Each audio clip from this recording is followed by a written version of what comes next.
Good morning, good afternoon, good evening. Welcome back to the CJS channel. Yes, it's ranking, follow me. In this series, we have listened, analysed and ranked all 53 Hollow Knight Silksong soundtracks for the first ever time. Separated across 7 videos, each one I chose my favourite to advance to the finals, where we re-listen, re-analyse and re-rank, all to decide the GOAT Silksong OST. And this is the finals. This is episode 8. 3 very important things before we start. It's been a while, I know, and I apologise for such a big gap between this and the last episode. However, recently, the new Ultrakill update came out with new soundtracks as well, and as the majority of my subscribers come from that game, it took priority. Because it's been so long, however, that could actually work in our favour, as I've forgotten a fair few things about these tracks, so combining that with me having a little bit more knowledge about Hollow Knight and music theory overall, you can expect one of the best professional analysis on YouTube here today. But that's not to take anything away from the 7 previous episodes, which I would highly recommend watching before this one if you haven't already, which you can do so by clicking the card right here in the top right of your screen or through the full playlist link down in the description below. And finally, how is the finals actually going to work? The 7 tracks that have progressed being Strive, Lace, Widow, Red Maiden, Cogwork Dancers, Awakening and Lost Lace will be placed into a hat and drawn out one by one to create a tournament style bracket.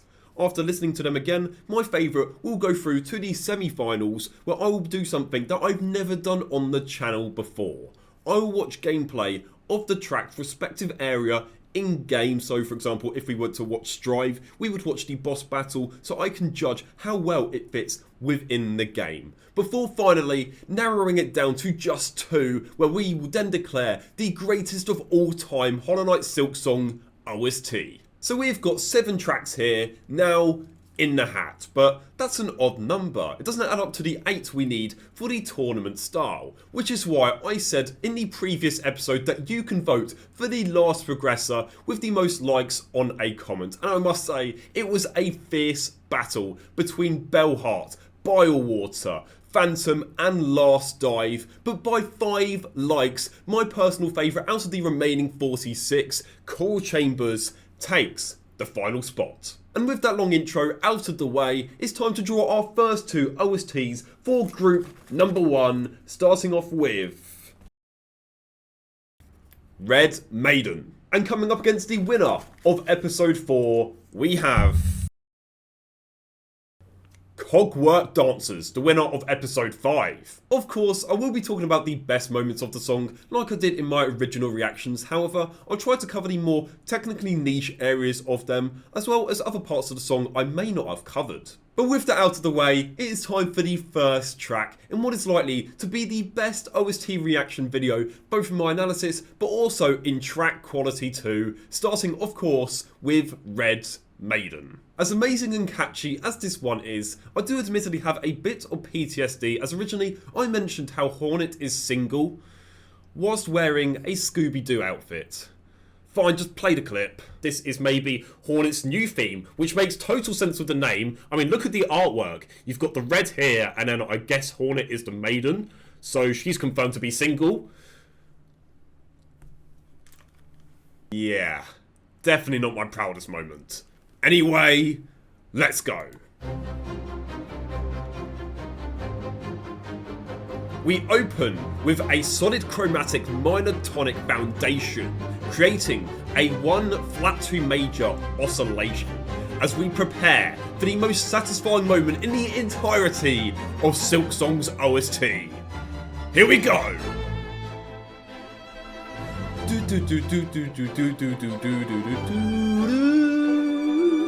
It genuinely lifts my soul. Let's listen to that again.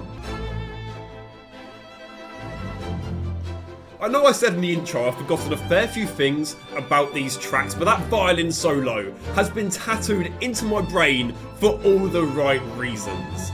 We shift from a 3/4 to a 6/8 time signature, which in maths is the same, but in music is 2 groups of 3 rather than 3 groups of 2. And you'd want to use that when composing an absolute masterpiece like this to make every note be perceived with more meaning whilst embracing nothing short of a stunning momentum. Genuinely, I could glaze the sequence for the rest of time. Everything, the tremolo, which is the dun dun dun dun dun dun dun dun dun dun dun, into the explosion up to probably F6. Oh my, it is the kiss of all chef's kisses. I might be wrong here, but I think this isn't the only repeating 4-note figure. I think there's another one that we're going to hear coming up. But at least this one here, let me just double check. One sec. E, G, A, B flat, E, G, A, B flat. This is a really powerful progression. Don't get me wrong, it's not going to be something that you're going to hear every day or see every day, but at least the idea behind it, the minor scalar ascent with a flat at the end, is something that is used extremely commonly in film and also gaming OSTs too. We've seen it in Ultra Kill, we've seen it in Risk of Rain, 2 games by the way, I've already covered on the channel, check them out, but the reason they are so prominent in these areas, aside from the obvious tension build, a minor ascent is normal in, well, any piece of music really, but ending on a flat twists up any sense of normality and overloads it with instability. Which makes sense, as we learned originally, this is the theme for Hornet, the character we play in game, so any sort of normal progression, maybe we traverse through an area before taking on a boss, that's gone completely out the window, which is why I said we are maybe fighting ourselves or something along those lines. And speaking of things I originally said when I first heard this, I want to make my point again at how these strings perfectly resonate to Hornet's character of how light and agile they are, as well as the whole melody.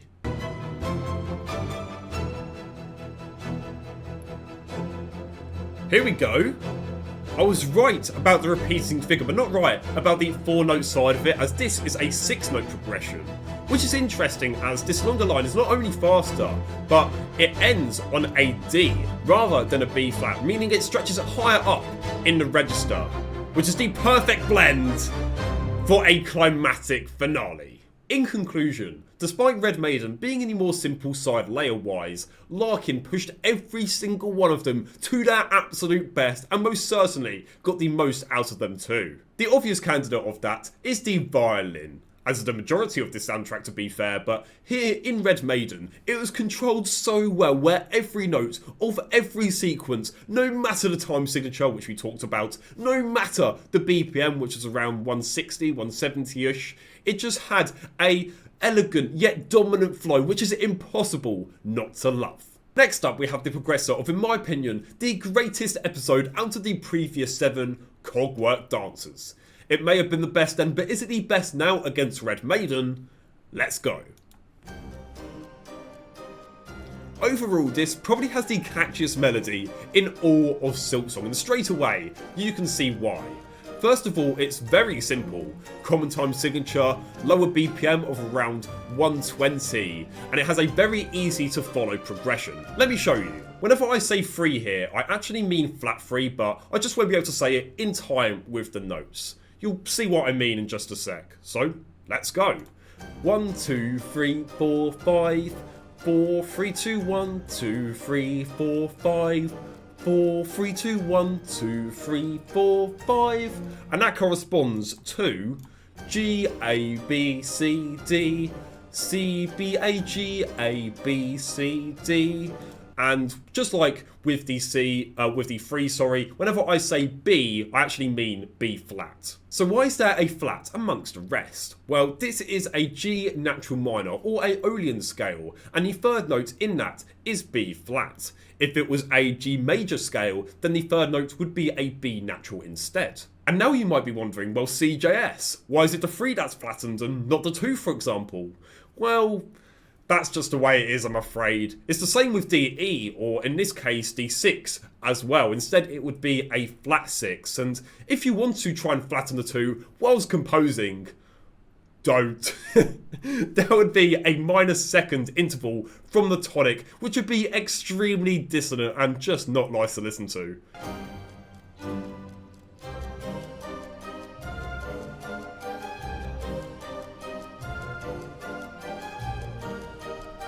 What? Wait, I never realised this before. Wait. Hold up. 1, 2, 3, 4, 5. 4, 3, 2, 1, 2, 3, 4, 5. 4, 3, 2, 1, 2, 3, 4, 5. We've got the same progression from earlier, but now with a faster subdivision. The notes are packed tighter into the bar, but now with violins, violas, cellos, and a contrabass to mimic the boss's faster movements. The way the strings get promoted here with a bit of legato, which, by the way, is the Italian term for tied together, so there's no breaks between the notes. It does feel like a Viennese waltz-like dance. I don't know if any of you have seen Strictly Come Dancing before. Don't get me wrong, I don't watch it now, but one thing I picked up when I used to be forced to watch it with my mum at a younger age is how a Viennese waltz, it sometimes speeds up over time, and I mention that because maybe in-game this boss does a little spin as it attacks, just like in the dance, but I don't know, maybe we'll find out later if this track progresses through into these semis. Actually, I've just realised this track is literally called Cogwork Dancers. Of course it reminds me of dancing, duh! But either way, we enter another new phase as the harpsichord overthrows the strings and gives the harmony a serrated sense of direction and inevitability through a descending minor progression. And if my memory serves me correct, we get blessed with bells! These are tubular bells, which almost acts as a bridge into the more prominent D major harpsichord, now in the same BPM as the opening sequence of 120. That's now two different ways in two different sections. Christopher Larkin has referenced the opening sequence. Actually, you know what, this video is all about deeply analysing these tracks, so let me show you as it may not be immediately obvious. So just to remind you, this is the opening. Remember the 1, 2, 3, 4, 5, 4, 3, 2, 1 progression I talked about? Notice how these are in quavers, or eighth notes. Do, do, do, do, do. Now, let's compare that to the harpsichord. Around about a minute and a half later, I think about here actually. Yeah. Do, do, do, do, do, do. It's the same tempo, it's the same eighth notes. Oh, and then that actually continues into this horn section too. But yeah, so at the start we had the do, do, do, do, do. And then here, with the harpsichord, we had the do, do, do, do. I'm not making any sense, am I? So what I'm trying to say is, it's interesting how those specific sections remain in the same tempo amongst the other faster instruments, such as all of the strings and even the bells around them.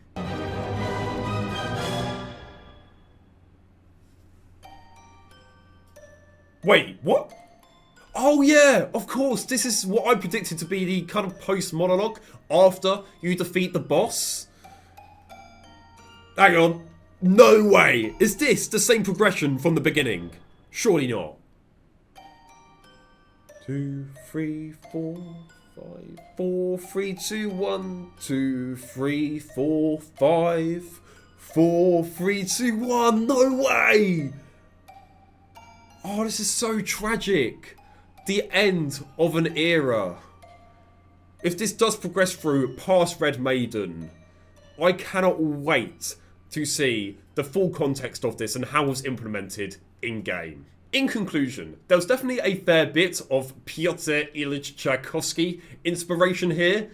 I tried my best, who was a very, very famous Russian composer from the 19th century, which definitely backs up my waltz-like sentiment. I mean, all you have to do is look at some of his most famous pieces, Waltz of the Flowers, Sleeping Beauty Waltz, etc. And both Tchaikovsky and Larkin have a really incredible talent to present a story through instrumentation, primarily strings, which is nothing short of a privilege to listen to. And with that, we've listened to both of the tracks in round one, which one progresses through into the semi-finals and which one gets ripped up. Literally, you'll see in a minute. Well, this one, it wasn't actually too close in the end, as my favourite out of Red Maiden and Cogwork Dancers was the latter, so congratulations for being the first one into the semi-finals, and for Red Maiden, it's over. That was a lot more dramatic than it needed to be. 2 tracks are done, meaning we are ready for round 2 now. So let's bring back my special Michael Schumacher's hat from winning the 2004 Hungarian Formula 1 Grand Prix. Yes, this is the real one. And pull out. Lace. And lace will be accompanied by... No way! Lost lace. That is a very funny coincidence, but let's start with the predecessor of lace. Let's go. Oh, that is interesting already. We can hear a violin and a cello, of course 2 different string instruments that take control of the opening, yet they are split into separate timbral layers that don't quite align. Let me replay that because it's most obvious right at the beginning. Here. Yeah, they are split and offset by just an 8th note. And the out of sync combination of the upper mid-range violin and the lower mid cello instantly signifies how this is going to be a close quarters duel, and how you as the player may have to react to the boss's movement and adapt accordingly. I do remember talking about the ricochet bowing technique that is used here to create these rapid articulated notes, but I don't remember talking about why they might be used and what effect it could have emotionally. Firstly, this is important to point out that this is generally used to create a fast rhythmic flair as the bow bounces off the strings lightly, so my first impression of the boss is that it likes a little bit of showboating. Secondly, I think Larkin could have included this to, well, obviously make the composition more engaging and sound incredible, but also to present this character, or the boss, that we are fighting as nimble yet unpredictable, as there's a slight instability within the ricocheting, yet every attack is still really clean.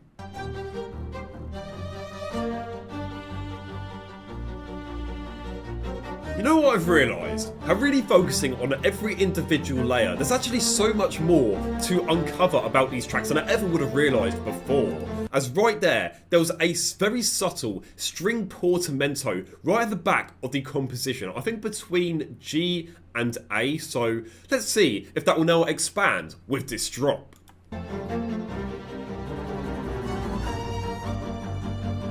Yes!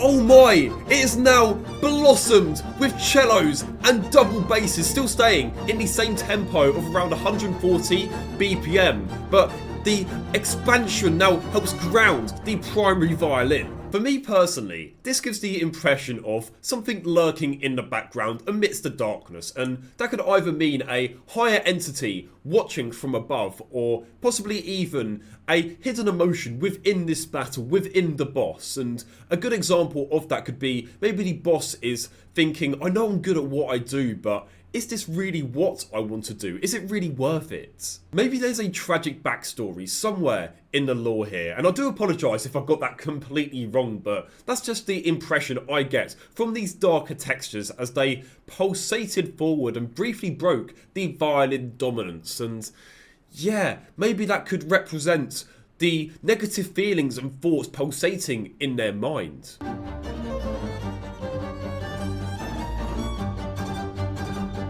Masterful work on the violin through some sol ponticello, which is when you place the bow close to the bridge, which achieves that higher pitch sound like we had there. Although I do believe there was also what's called artificial harmonics, also sometimes referred to as false harmonics. This is when a violinist lightly touches a string instead of fully pressing it down with their 4th finger or your pinky finger, which is a perfect 4th above. Although it's obviously going to sound very different, I can actually show you the technique on my guitar, as both this and violin share the same 12-note chromatic scale. So we've got my first finger here fully pressed on the E, whilst I've got my pinky finger, my 4th finger, lightly touching the perfect 4th of the A here. Well, we'll just say quickly, the actual perfect 4th of this E up here is this A right here, but because my pinky finger isn't like a meter long, I can't get there. I'll explain why in just a second and why it would work on a violin. But let's just play without my finger at all on the A. You can hear it there, it's pretty dark. But now, if I put my pinky finger onto the A, a lot higher up. just to make sure I can actually show you on its perfect fourth as well. So I'm going to put my pinky lightly on the A here, and then I'm going to have to put my primary finger, my first finger, onto the E, which is actually on the A string, which is a little bit inconvenient, but I'll just show you anyway. So again, without it, this is what it sounds like. Pretty dark, and then I put it back on, a lot higher. Now it is definitely the time to address, I'm not that good at playing the guitar, only analysing it, just in case that wasn't obvious already from that shocking performance by me, but when you are actually playing an artificial harmonic, it is always on the same string, which unfortunately, as you saw, is not possible for anyone playing on a guitar unless their hand is 4 feet long, which, to my knowledge, I don't think there's anyone out there with a 4-foot long hand. Anyway, what am I yapping about? That is why I compromised by demonstrating and playing the A on the E string and then the E on the A string. But at least you heard the theoretical side of it. When I played the artificial harmonic technique, it is much higher as it is 2 octaves above.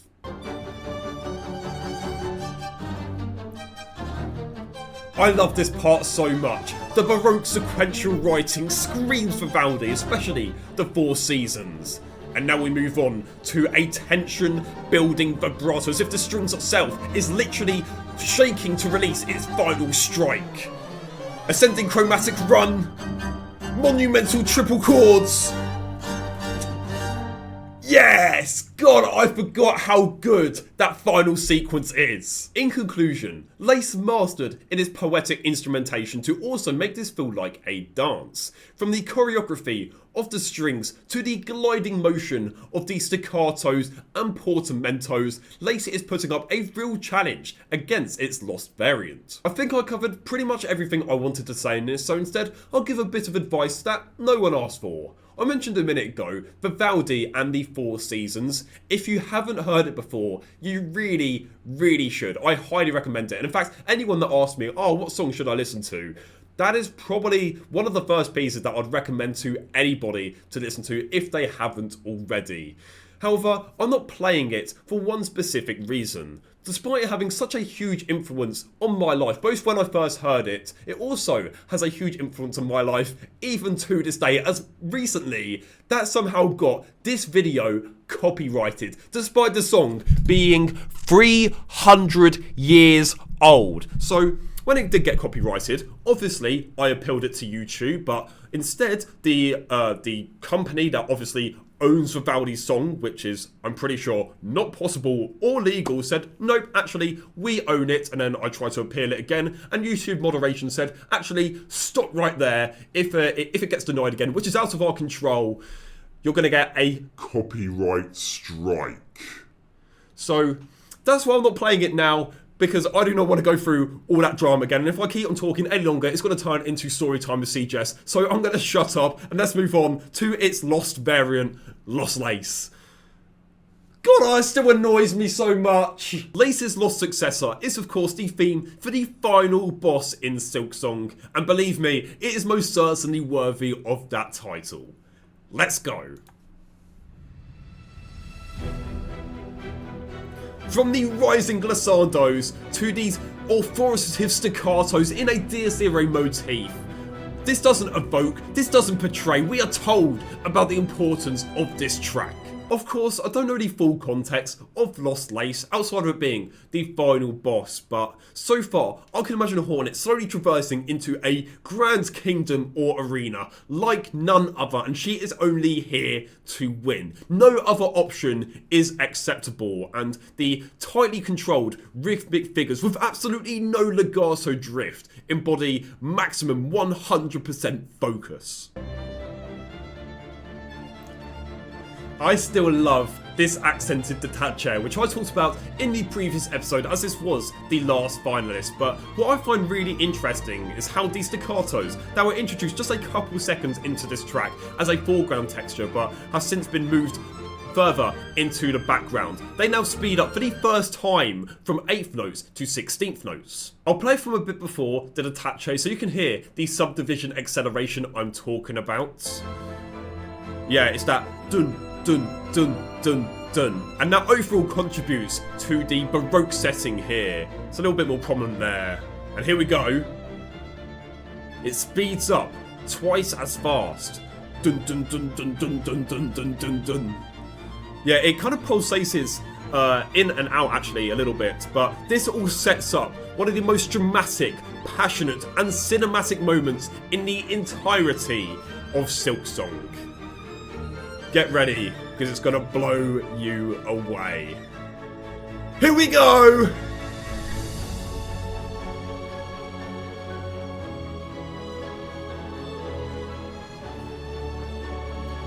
Even on a re-listen, it still gives me goosebumps, it still gives me butterflies. The way the key changes from A minor to C major, also referred to as a relative major modulation, feels like a culminating flashback to everything that you have gone through, both good and bad, both physically and emotionally, both happy and sad.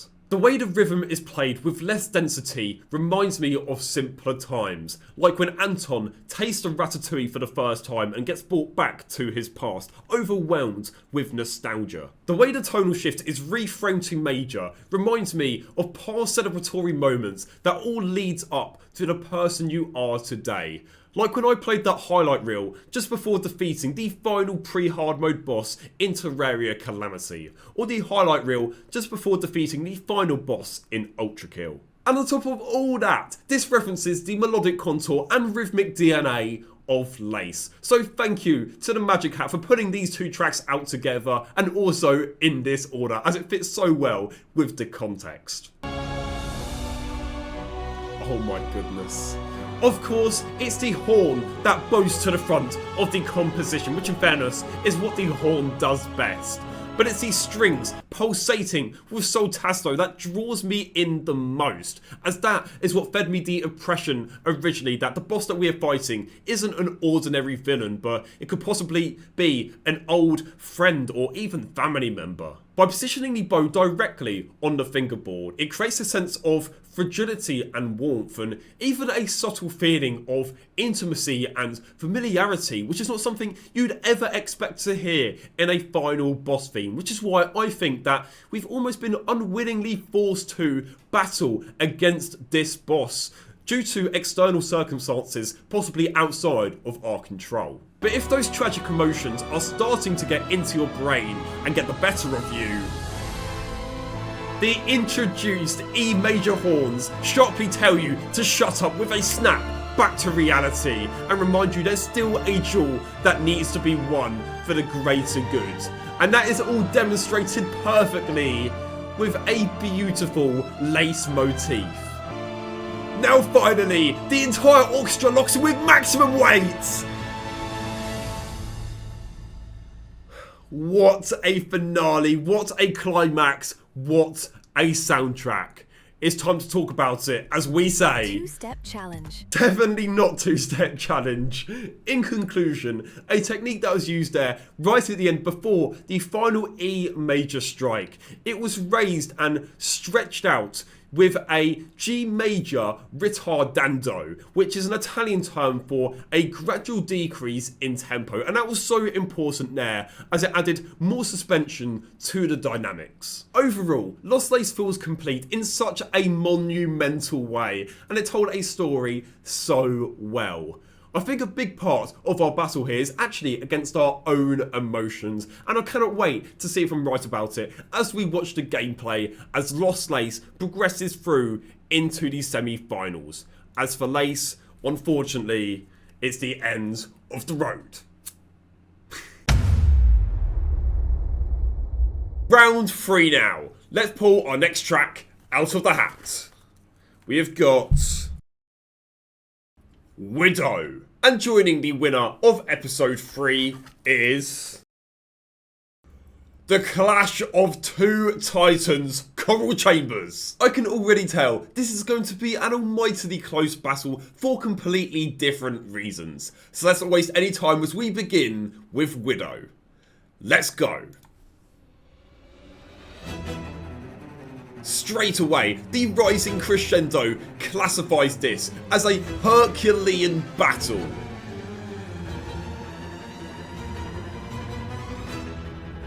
which then transitions into fear as we have these strings that trill a semitone or a minor second apart. Just to quickly explain this a little further, a trill is the rapid alternation between two adjacent notes, and as it's a minor second apart here, that means it alternates between a note and its half step either above or below, and here it's E and F. Before I press play, I want you to pay close attention to those strings and how they get affected as the higher violin gets introduced.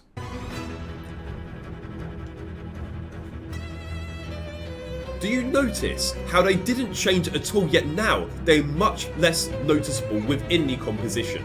This is what I mean whenever I talk about layers. Although it sits in the mid-range, as before there were no main full grounded layers, the trill becomes the primary lead texture and of course stands out the most. However, there's still plenty of room available ahead of it, which is what the new violin line takes full advantage of, barging in with strong harmonics around the 3 kHz range, and consequently your ear locks onto that, which naturally takes some of the focus away from the trill. This is a technique used quite a lot by Christopher Larkin. We actually saw it as early as the last track, of course Lost Lace. But we're not done there, as this remains and actually plays quite a pivotal role throughout the entire track. Over time, you recognise this as the effective home or safe space within the melody, as it's quite simple, only consisting of 2 repeating notes, and it's something you're familiar with. And that achieves 2 main things, both of them being very positive. 1. Humans naturally don't like change, and we get comfortable with things that stay the same, which is why hearing this throughout makes us connect with the soundtrack more, and overall makes it more enjoyable for us to listen to because of that familiarity. And 2. As it continues playing closer to the background,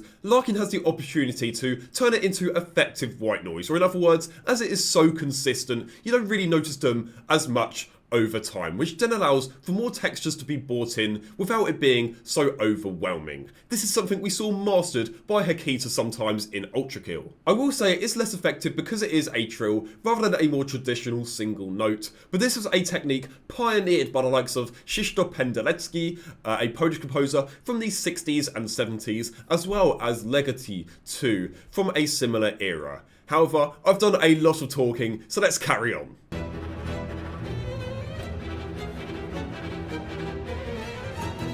Another brilliant way to raise the stakes of this duel through the stepwise harmonic ascent.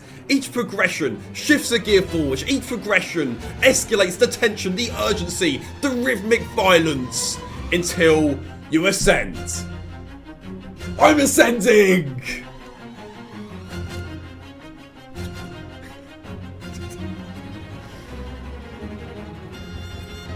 This whole sequence is one of the best in the entire OST, only helped with the second violin being introduced. And what's that assisting it in the background? The same E to F trill from the beginning. I talked about Sol Ponticello and how it is when you place the bow close to the bridge inlays. Well, here in Widow, that technique has been used to the extreme, as those violin notes felt like they had a metallic edge that were razor sharp and cut through the composition. Let me replay it, I think it was around here. Yeah, just coming up now.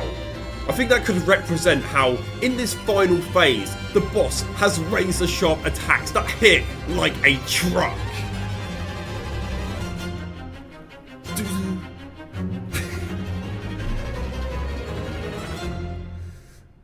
Oh my goodness, these tracks are all so good! In conclusion, that whole final sequence felt like a warning, where just one wrong move could easily lead to your brutal demise, where you just end up being beaten and battered and quite simply bullied. As if the violin went BAM! Right hook to the cheek, BAM! Uppercut to the jaw.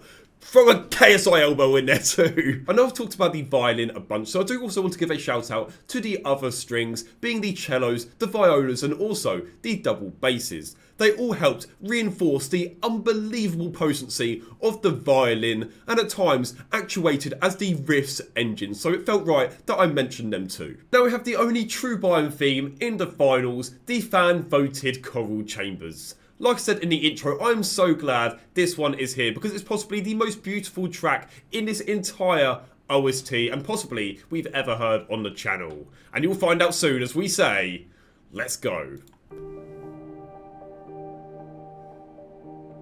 The way the piano reverberates between the F chords does something to me that not many music pieces can.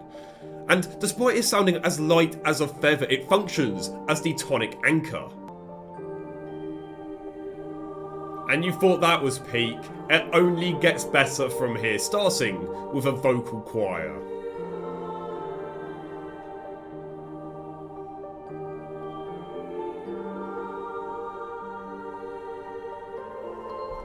I do have some things that I want to say about this. Positive, of course, but genuinely, the reason why I didn't mention it before is because I didn't want to talk over it. It would feel disrespectful. Fortunately, as episode 4, where we first heard this, was over 4 months ago. That's a lot of 4s. I've learned a fair bit more about vocals in the meantime, so I can properly explain as to why this sounds so majestic. Firstly, the easiest technique to replicate is with these sustained notes and how they blend on top of one another, or in other words, the chords overlap in a silky smooth transition so there's no gaps between them. Secondly, in the overlap, there's never a single note that dominates. A lot of the beauty comes from the blend, especially when Larkin extends the minor harmony to produce rich, glowing chords instead of just simple triads. Now third and finally, there is a huge harmonic range. From the very low bass to the super high soprano, it lifts the roof off in what's referred to as vertical spacing. And if you compare that to a lot of other themes in this OST, for example Widow, this track's competitor, we can see how Larkin almost clustered the register in the mid-range. And don't get me wrong, that makes perfect sense for a boss as it makes you feel almost trapped in a box or in a cage due to the metaphorical lower ceiling. But let me tell you, if that ceiling was moved before, this trumpet sample makes you levitate through it.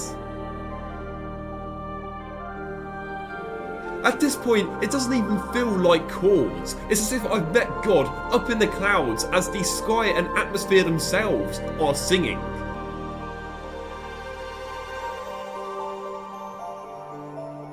The harmony now fulfills itself with heavenly shimmers that sits above the rest of the orchestration.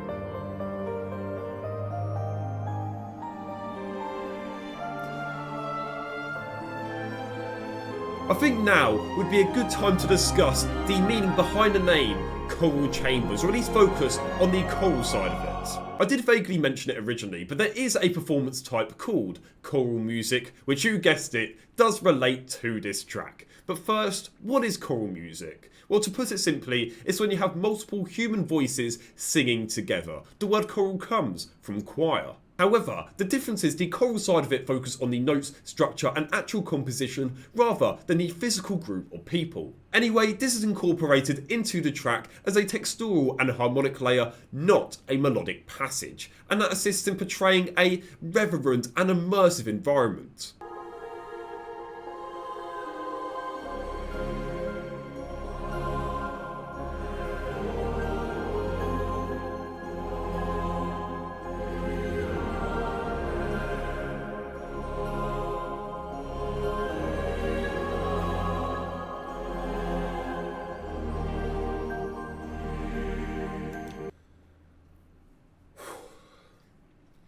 Choral Chambers has a uniqueness to it, to take away any and all of my emotions, good or bad, and put me into a flow state of total relaxation. Not a single worry enters my head whilst listening to this. I now get the impression that we have levitated up so far, we've reached outer space.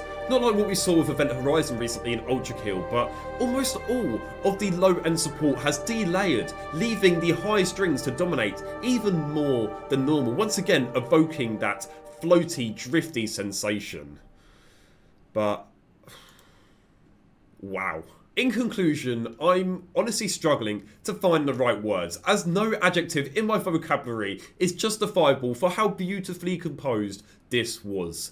the whole last minute we had the soprano line, which is the highest of the standard vocal ranges, open up the harmonic landscape even more, which actually risks what we call harmonic blur, which is just a fancy way of saying muddy, but no, every layer was crystal clear. We had 6 9/9 extensions to facilitate the chord richness, but for me, the number one technique that overall made this track was the voice leading. Almost every note moved stepwise, which gave a seamless flow of slow decay, slow attack, slow decay, slow attack. Nothing ever jumps, it only evolves. And you can tell Christopher Larkin put so much effort into every single one of them, which resulted in them pulsating like a big breath of fresh air or your heart beating with adrenaline. To be honest, choosing either of these to go out in the first round is just wrong. But just like the world looks red from the Ultra Finals, this is what the hat decided. So congratulations to Widow for progressing, and for the second time in this OST, Choral Chambers has been incredibly unlucky with its competitors. This one hurts a lot. We have got just one group remaining now, and although we know which 2 tracks are going to be featured in it, we don't know in what order, so we might as well bring back the special hat for one final time. And our next track that we're going to be covering is the winner from episode 1, Strive, meaning our 8th and final track is of course the winner from episode 6, Awakening. It has been a whole 7 months since I first heard Strive, so there'll probably be some things that I've forgotten in the meantime, which for me at least is very exciting as we get to reanalyze this track. Let's go. Instantly, not even half a second in, and this track has already asserted its dominance with heavy bass drums. And then the register shift within the violin, it keeps you on edge, and consequently you're already scrambling around the floor searching for a stable rhythm, like a blind person searching for their glasses or a deaf person searching for their hearing aids. See, that doesn't work. I mean, neither does a blind person searching for their glasses. Anyway, we did miss the primary Strive motif there, so we're going to listen to it again now.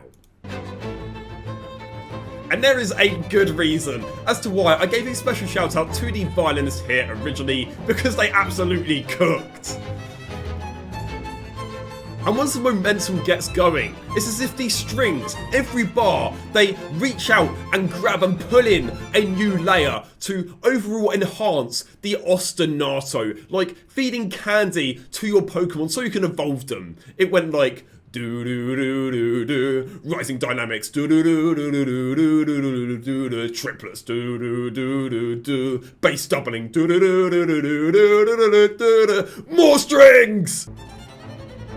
Ooh, after such a highly intense 20 seconds, we have a controlled tension retreat as the descending scalar sequence goes back down to its tonic center of E. I can imagine you've just been in hand-to-hand close quarters combat with the enemy, and now they've just landed a critical strike that sent you back and pushed you away as you ragdoll with the descent. Just like... But now is time for revenge. Hollywood, my DMs are open. You strive forward as these strings strive forward too. Where now for the first time, the track plays alongside you rather than against you. And that will perfectly sets up the motif. Now you're probably wondering either, this one sounds a little bit different, or why does this one sound a little bit different? Or when is CJS going to shut up? Well, to answer that last question, not anytime soon. As the violins, the violas, the contrabass all vertically thicken through the higher register. On top of that, the rhythm locks in more. The full ensemble is played more dense and confident, and that all falls under the category or the technical term of motivic payoff. And overall, this whole motif's identity stays the same. You know, the DNA of it doesn't change. Yet it's as if you've spread your wings and flown over the competition, whether it be the lower instrumental scale or the boss itself that we are fighting, as you've realised this power and strength within. This is probably one of the more simple techniques we've seen today, or at least ones that have had such a cataclysmic impact, yet it provides so much for the track overall, and it's one of the main reasons why I progressed this to the finals in the first place.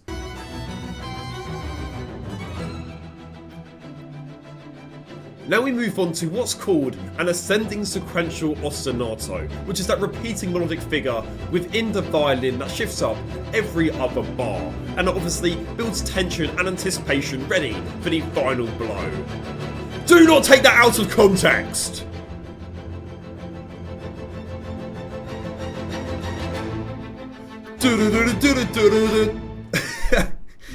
I still remember a little bit more than I initially thought, but that repeating ostinato, like I mentioned, it shows and proves the strides that you have taken forward in this battle, starting off overwhelmed in fear and fragile, to now taking control and conquering. In conclusion, right from the get-go, Strive drilled it into your brain that this is in control, not you. And if you want to keep up, and if you want to have a chance to defeat me, it's got to be done under my rules. I've just listened back to the final sequence, and in those last 9 notes, we had a stepwise ascent of B, C, D, E, and remember we are centred around E in this track, before a stepwise descent of D, C, B, A, and lastly, just like we've seen a ton of times in this OST from Christopher Larkin, we shift back to the tonic for the final note. So in just 9 notes, Strive falls down, climbs back up, before landing on the grounded level of E,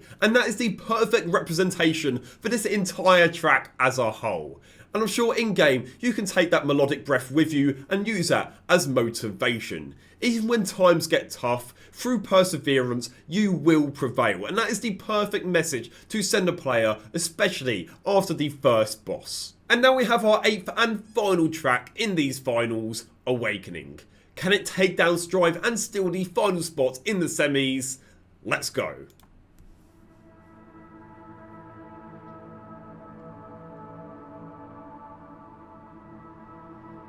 Like a few of the other biome themes in this OST, we open with an ethereal coral pad, exploring an abandoned area, possibly with something lurking in the shadows. Although coral pads have come up a few times before, I don't think I've actually properly explained what it is. Well, if we think back to how I explained choral music earlier in Choral Chambers, it is also manufactured from choir-like samples, but now sustained, so kind of dragged out. It is also a little soft or airy and often reverberated too. It is also a little soft or airy and often reverberated too, but there is never clear harmonic voicing. You'll never be able to hear distinct singers. I think when I first mentioned, when we originally heard this back in episode 6, the E natural violin, where the melody begins, widens the overall tonal centre to take away a little bit of the eeriness and unease you feel from creeping around the choral pad. But it's only there as a false sense of security before we get massacred in brass. Where do I start? Horns, trumpets, trombones, I think tubas as well, all entered the arena with calamitous authority. However, if there's one thing we learned from Keegan Church in Ultra Kill, there's just a singular counter to all of that. The pipe organ. Especially as this track is featured later on in the game's progression, it is mesmerising how Larkin just says, you know what, screw it, entire orchestra, go! And with his command, brass, woodwinds, chimes and strings all crumple the aforementioned pad in one ceremonial wave. You know what, maybe after all this time, God is actually Christopher Larkin. But we are not done there, not even close as now! We have Dies Irae Brass Edition, which of course is a reoccurring leitmotif throughout Silksong, originated as a Latin hymn written by Jan Kasplowicz, another Polish poet. But all these instruments, all these motifs, you know, that's all well and all, but there's still something missing. It's like there's a hole that needs to be filled. Mind Flayer? It's like there's a hole in the middle of the instrumentation, created from me punching through it, just like I'd punch through my green screen. There's an example for you. Possibly an instrument that's become so notorious on the channel, now to the point where it's become my favourite instrument of all time. Bells! Hit it with the hemiola effect! Can I just quickly say, I pulled hemiola effect out of thin air. That is some elite ball knowledge from myself. But I've got to admit, originally this was one of my favourite reactions I've ever done. Actually, if you saw my top 50 CJS moments from 2025, spoiler alert, I placed this all the way up in 16th, which was the highest moment from this whole series. Going back to the hemiola, this is a type of rhythmic pattern where 2 groups of 3 beats are replaced by 3 groups of 2 or vice versa. So here in Awakening we've got the 4/4 common time signature that temporarily shifts into a 3/4 or possibly even a 6/8 feel with the dun-dun-dun, dun-dun-dun. Despite that, it's still actually only written in 4/4. It just feels like the meter changes. That's the effect. Furthermore, that sequence isn't the only time we hear it, as that continues with the full brass reactivation in A minor, now with thicker low-end orchestration. And also here, listen. Dun-dun-dun, dun-dun-dun. Right, wrong! At this point, the chords are no longer rhythmically grouped, and without grouping, there's no possibility for hemiola, despite the triplet fill still being there.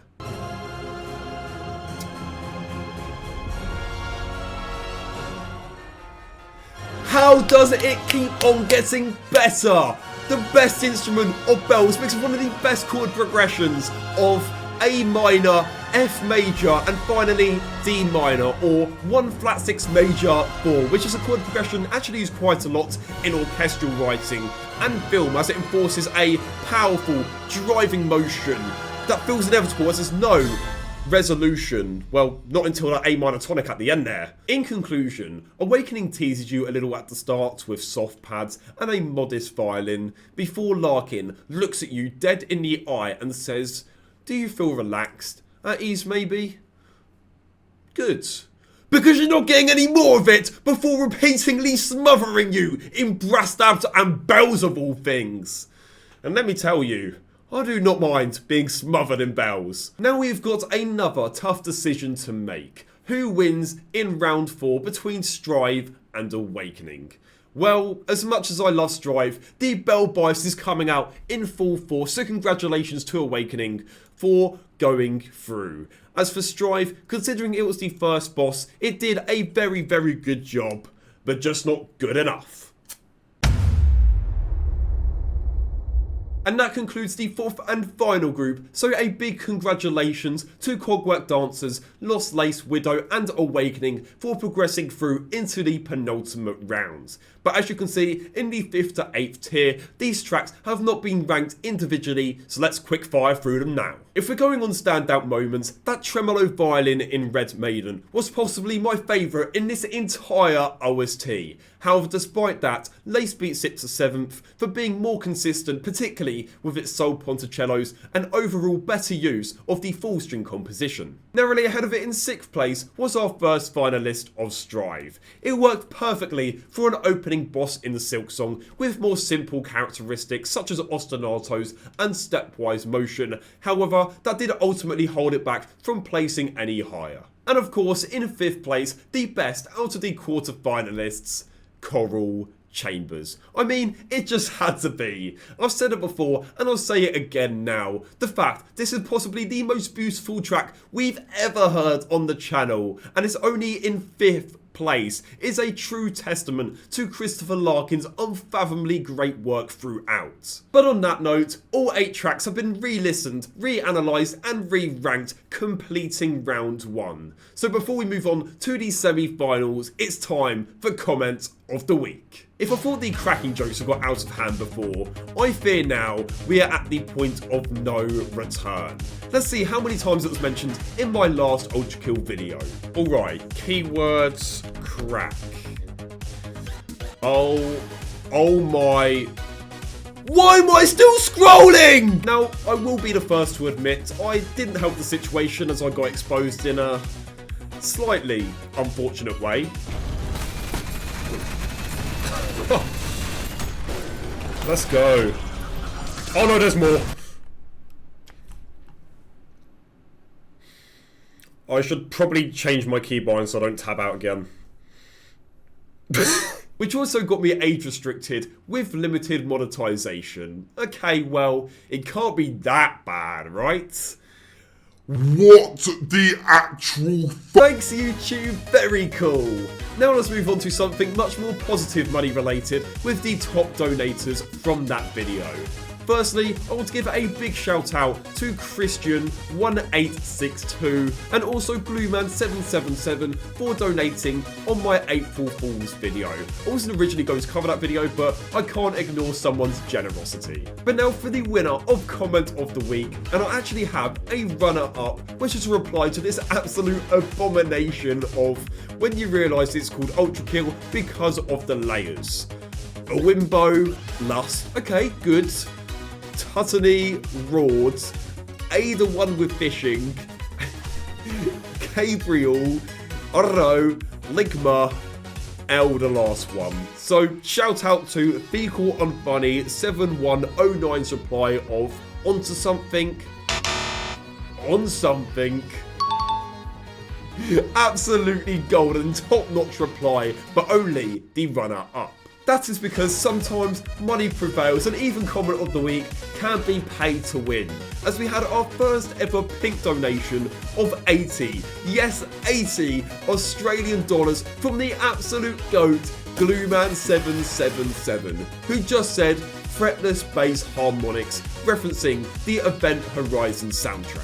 Honestly, Glue Man, I don't know what I did to deserve this. You really do so much for me, being my administrator in my Discord server, which you should totally join, by the way. And also check out my second channel. I've been banging videos out on there recently. Both of those links will also be down in the description below. But yeah, thank you so much, Glue Man. It really means a lot. Your generosity will be something I remember forever.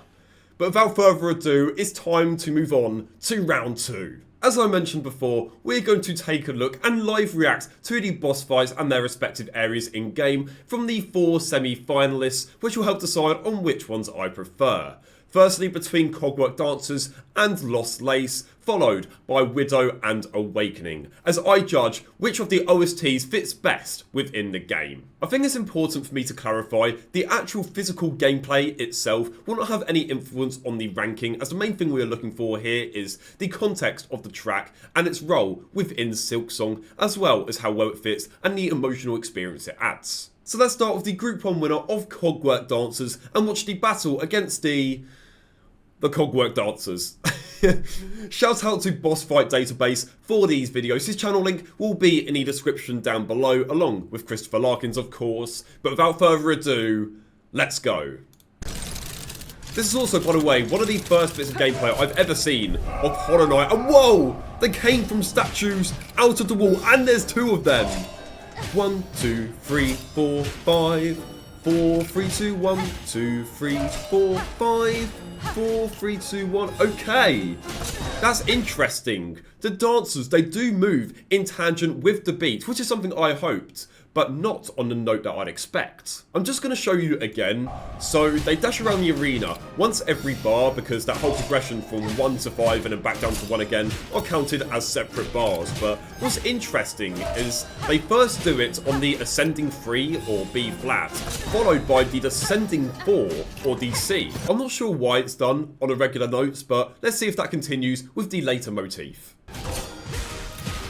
What do those orbs do? Whoa! Okay, that is really cool. And now they go back to their original statue positions, I guess, to power up, ready for phase 2. Yes! Faster attacks, which stems from the faster melody. But do they still attack on the same B flat and C? Yes, they do. Oh, that's so weird, hearing that loop where it doesn't progress into a frantic harpsichord. But one thing I do want to point out gameplay-wise is I really like how the dancers indicate where they are going to dash to through beams of light. That is brilliant game design, as it keeps it fair rather than you just having to predict where they're going to dash to next. I'm looking at you, Terraria Calamity. There we go, critical strike. The dancers retreat, ready for phase number 3. Oh!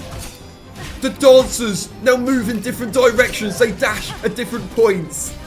Okay, this theme fits the gameplay so well. Hats off to Christopher Larkin for this. Bows! Hats off to Christopher Larkin for this. Oh, I ruined it. I do wonder how this section is going to loop, because the rhythm and general articulation is quite different.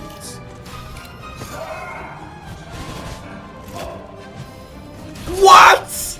There was a whole brand new stepwise descent to loop back to the original harpsichord G-sharp opening. Oh! I don't know if that was coincidental, but it looked like the dancers collided. What? It just exploded! Oh wow, the gears turned to help get the dancer out. I didn't even notice that detail before. No! This is so emotional. So it's not a post-monologue like I originally predicted. And the dancer isn't even trying that hard to kill Hornet anymore. It's already lost its partner. It's already lost its purpose in life. Just put it out of its misery. There we go.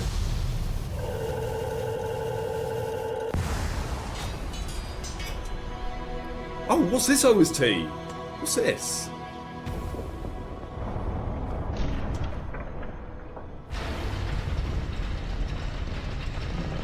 And now the whole arena is rotating out like a clockwork.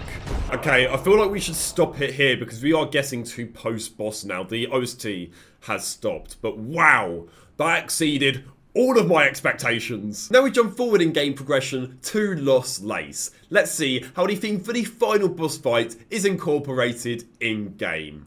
Of course, this goes without saying really, but spoilers ahead. I don't mind personally seeing some spoilers for the content, but if you don't want to see any, there will be timestamps down below that will help you. But I am so excited. Let's go. Okay, we've got a bit of a pre-monologue, which I will just read quickly. Child, I hold thee means to descend. Let us meet one final time and quell this black ruin in our making. Ooh. Maybe this is the boss fight we're going to be taking on? I don't know. Who are you hoping you'll find down there, Spider? An ailing child and silk-starved beast? I think this might be this character talking. If so, I'm afraid we may sorely disappoint. What waits below is me no longer. Even if only your shadow remains, to release your mother's grip, my blade would see it slain. Go on, Hornets. Then why hold... even at this moment? Surely terror hasn't suddenly claimed even your hardened heart. Take the final plunge, Spider. Join us. What was that? Come on, load. Join us in my drowning palace and let oblivion swallow us all. Oh my god. Oblivion may take you, child. My own life I shall not sacrifice. I have survived the fury of your land. I have borne its barbs and its blades. I have seen wonder behind its dangers. But always, child, I'll remain a daughter of Hallownest. And the void below of all things, that darkness I will fear no longer. Absolute bars. Okay, yeah, this is definitely the boss we are taking on. Oh my god, this is so intense. Dive.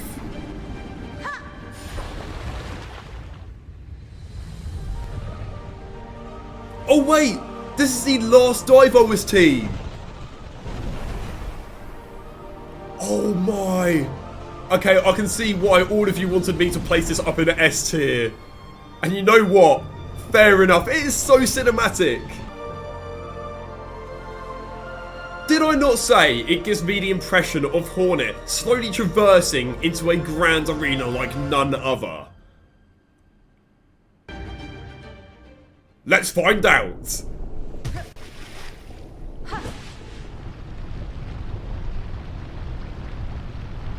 So cool. Oh my god, that is horrifying! And you can already see the difficulty spike with Lost Lace attacks.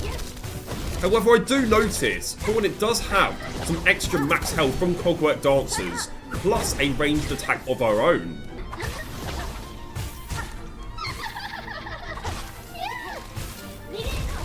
What was that laugh? These attacks are crazy. Are we just going to go straight to the incredibly emotional key change of C major or just loop back around in A minor? Okay, I'm actually kind of glad we just looped back around because that now means we're going to see the octave doubling alongside a brand new phase, which is only going to make it even more incredibly impactful. And what? Since when did Hornet now have a pet to help fight her with her? Oh. I think we know what's coming.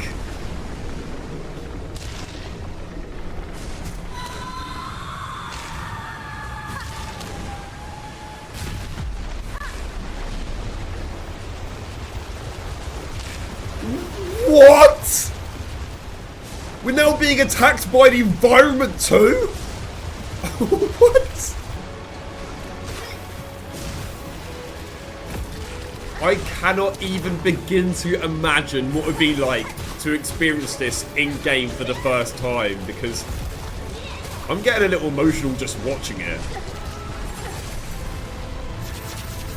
This is so unbelievably cinematic.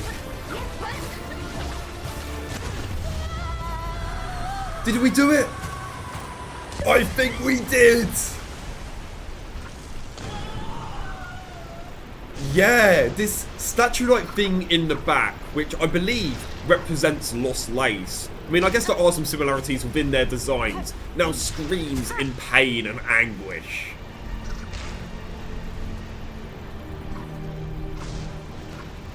Take.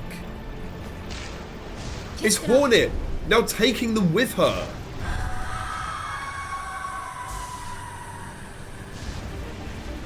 The statue now powers Hornet as together they super jump.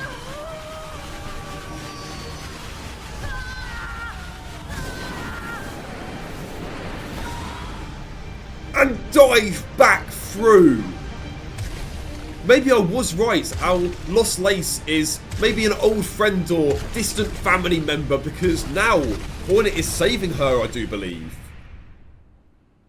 Or them. I don't know the pronouns, so I apologise if I got that wrong.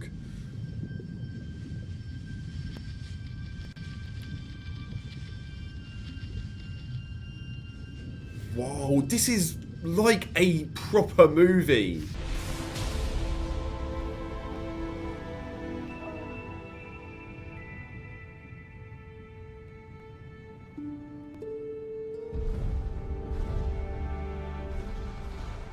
She okay?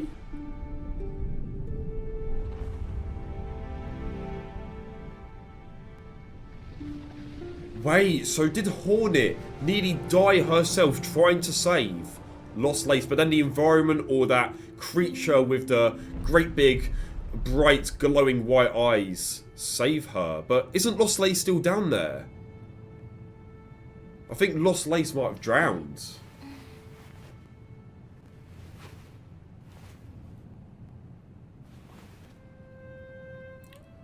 No! They are alive as well. They got saved as well. Oh, the violin in C minor. A classic note to display melancholia and grief. The impression I get from that then is there's definitely some tragic backstory that I'm not entirely sure about relating to Lost Lace, and Hornet knows that too. And that's the end of the game! As we move on to Sister of the Void. Wait, is Lost Lace the sister of Hornet? Either way, that was insane. And it's only actually made the decision even harder as to which of Cogwork Dancers and Lost Lace progresses through to the finals with a chance of claiming the greatest of all time spots. Both of the OSTs fit within the gameplay seamlessly and only added to the emotional experience with a combination of amazing visuals and tragic storytelling. However, considering everything, for me, Lost Lace just stood out a tiny bit more, so congratulations to that as that progresses through to the grand finals. As for Cogwork Dancers, thank you. You were amazing. Now we move on to the other side of the bracket for our last two semi-finalists. I will say, it is going to be almost impossible to top the greatness we've just witnessed. However, if there is one track that has a chance to, it's Widow. Let's go.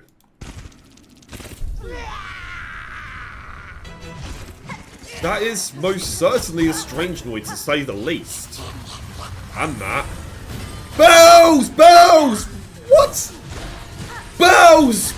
Bells! Bells! What is going on? This is the best fight of all time. You're telling me, the #1 bell glazer, we are constantly having to dodge bells as an environmental hazard.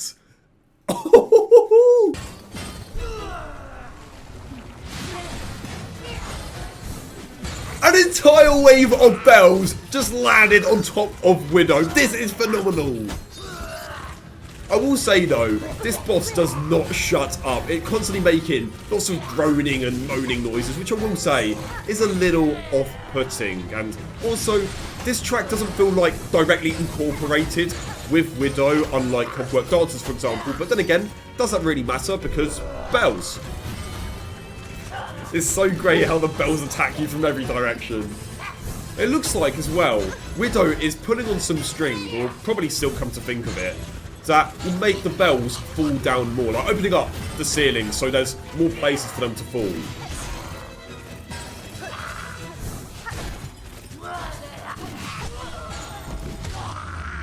Damn! That was a really cool boss, to be fair. Oh wait, no, there's a whole other phase to come yet!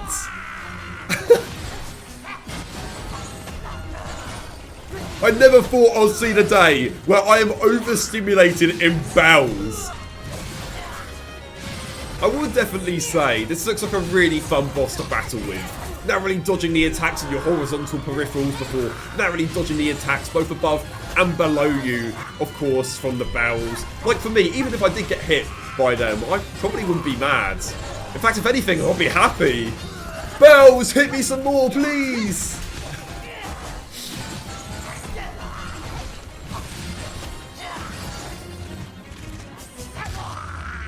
Whoa! Bind?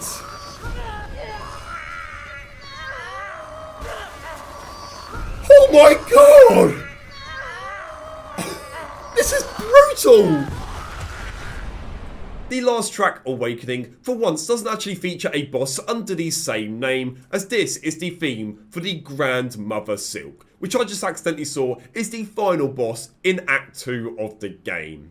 Well, for the 65th and final time in this series, let's go. Challenge. I can already feel the tension as Hornet breaks the fourth wall, breaks the 2D dimension, as she turns to face her just getting blown up. Okay, well, GG, good fight. Nah, that was tough. She didn't even bat an eyelid. And whoa! This is really, really similar to the statue thing in the background that we saw from the Lost Lace arena.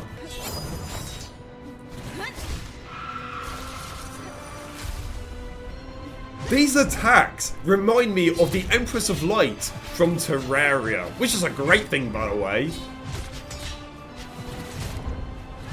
But just like the other tracks we've seen today, is it going to loop here? No! We dive headfirst into Dies Irae Brass Edition! Oh, I forget every time how much I love this bit of the track. No!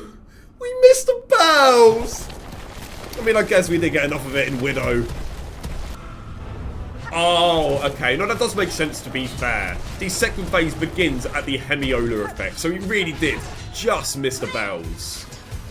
But so far, I'd say Awakening does fit the fight against the Grandmother Silk better than Widow did. Like, these daggers do somewhat correlate to the modal harmonic movements.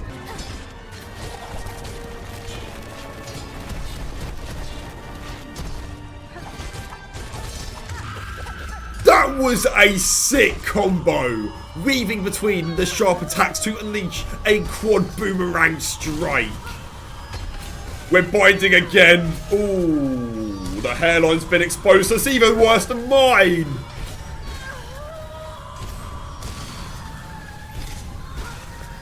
Team Cherry does not hold back on the dramatic visuals. Who's that? It's got the body structure of Hornets. Maybe it is her and she's breaking free of her emotions. Speaking of emotions, both Widow and Awakening most certainly had their fair share, but interestingly, in completely different ways to Cogwork Dancers and Lost Lace. Overall, this decision is a tad bit easier for me, as although I personally believe that the way Awakening's theme was incorporated in-game and with the boss fight of Grandmother Silk, overall, I prefer Widow's OST, which is only then enhanced through bells. So that joins Lost Lace in the grand final. As for Awakening, well, it's another track that bites the dust. Oh my word, that is going to be a generational matchup, and even now I have no idea who I'm going to give the GOAT to. So while on the side, let's cover the third-fourth playoff. In this round, we're not going to do anything special. We've listened to these two tracks enough now, to the point where I can make a decision I am confident with. So the track that takes the final spot on the podium and the bronze medal is Cogwork Dancers. In episode 4, it overcame some incredibly difficult opponents such as the Choir, Cogwork Core, Trobio and Choral Chambers. Here in the finals it also overcame Red Maiden, all for having a simple yet incredibly catchy melody which promoted nothing but brilliant vibes throughout. I also loved how the orchestration evolved with whimsical motion, act to act like a waltz-like dance, which was even better to see in-game. In almost any track in any game's OST, you can easily tell if the boss was made for the music or the music was made for the boss. Well, Cogwork Dancers was a rare exception, as to me, they were perfectly made for each other. We have never seen a more profound use of the full brass family, and even after composing the brilliant progression of A minor, D major, F minor, Christopher Larkin said that wasn't enough. So he powered up the entire composition for one final time, like a humpback whale reaching the surface with all of its energy for the last time, before striking it down with bells. And now there is just 2 remaining. Both Lost Lace and Widow have defeated the other 51 challengers in this quite simply unforgettable original soundtrack. But before I announce the GOAT, can I just show you what I've placed there in a perfect world? Every single track. None of them were bad. Some of them were just, in my opinion, slightly better than the others. Although the bottom 2 tiers in the overall ranking didn't even get used at all. But with that being said, I just listened to Lost Lace and Widow for one final time. And I know it feels like I say this in every series, but this was the most difficult decision I've ever had to make in one of these videos. And after an hour, yes, a full hour of constant contemplation, I've made my final decision. The GOAT is... Insert this too! It never gets old! Okay, seriously now. the greatest of all time original soundtrack from Hollow Knight Silksong is... Widow! Starting off with the Lost Lace conclusion, crazily, this is the 4th series now where the respective game or mod's final boss has taken the runner-up spot. However, this one came closer than ever.